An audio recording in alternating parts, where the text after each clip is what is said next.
Are you considering starting the keto diet for rapid weight loss?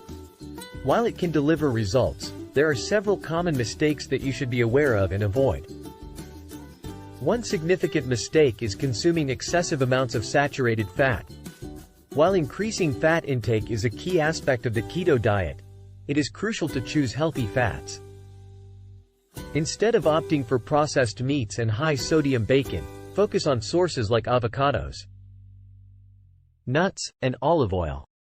Consuming too much saturated fat can have negative effects on your cardiovascular health. Another mistake is neglecting important nutrients. Eliminating entire food groups such as dairy and grains can lead to deficiencies in calcium, iron, and magnesium. Staying hydrated is essential on keto diet.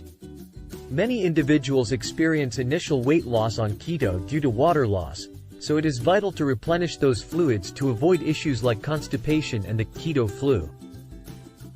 Overindulging in artificial sweeteners is another common mistake.